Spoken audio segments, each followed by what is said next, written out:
This is a vault that only opens once every 10 years, because after a decade, its door automatically blows open. The vault was built for one reason only, to challenge the legendary master thief Lupin III. Just as expected, during the entire 10-year challenge, Lupin failed to crack it even once. Now there were only 10 minutes left. The vault would open on its own, and Lupin would officially lose. But the wealthy sponsor who funded the vault's construction claimed that Lupin had already blown the vault open the night before. Looking at the destroyed vault, the designer collapsed to the ground in disbelief. But once everyone had left, the sponsor dropped his disguise. It turned out everything had been part of Lupin's plan. The truth was, he had never figured out how to open the vault, so he covered it with a fake door, tricked everyone into leaving, and simply waited for the real vault to open automatically. In the end, he won the 10-year challenge. A few days later, the designer's son came looking for revenge. While Lupin was relaxing in the bath, he kept turning up the water temperature, trying to force Lupin to crack his newest vault. But Lupin didn't take this unknown challenger seriously, so the man cranked the heat up even higher.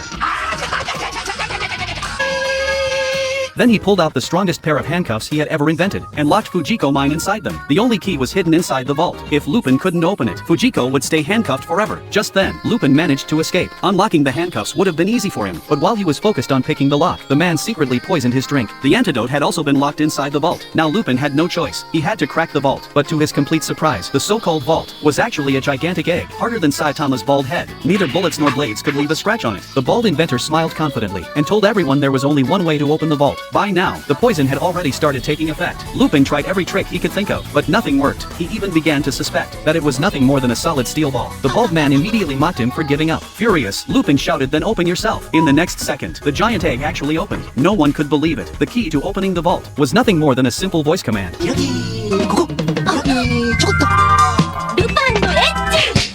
A mysterious cloth landed on Nobita's mother's head. The next second, her body began shrinking. She rushed to the mirror, and was shocked to see that she had turned into a little girl. It was actually a time cloth. Luckily, all it took was one more use to return to normal, but she chose not to. Instead, she decided to become friends with Nobita, and see if he was hiding any secrets. Just then, Nobita ran out of the house, carrying a box. His mother immediately suspected it was hiding one of his zero-score test papers. As Nobita walked down the street, Sunio and John suddenly appeared. They said they had a gift for him. To make it easier for Nobita, Sunio offered to carry the box for him. At that moment, his mother caught up with them. Without saying a word, she snatched the box and opened it. To everyone's surprise, it was packed with all kinds of bugs. Mother and son screamed and ran for their lives. They were so scared, they even climbed up a utility pole. After they finally calmed down, Nobita asked who the little girl was. Caught off guard, his mother quickly claimed she was his cousin. The innocent Nobita believed her without question, but right now, all he cared about was getting his box back. Before long, they found Sunio, but he said he had already left the box at Nobita's house. Nobita rushed home immediately. At that moment, Doraemon was holding the box. His mother quickly signaled Doraemon not to reveal who she really was. As Nobita hid the box, an envelope suddenly slipped out. When he opened it, he found a stash of cash his mother had secretly saved. Ironically, she had completely forgotten about it herself, but it made Nobita realize that home wasn't a safe place to hide secrets, so he decided to move the box to his secret base. His mother quietly followed him the entire way. She kept asking what was inside the box, but Nobita refused to tell her. Then, he asked her to hold the box for a moment. While he walked away, his mother thought this was the perfect opportunity. She was just about to open it when she noticed Nobita helping an elderly woman,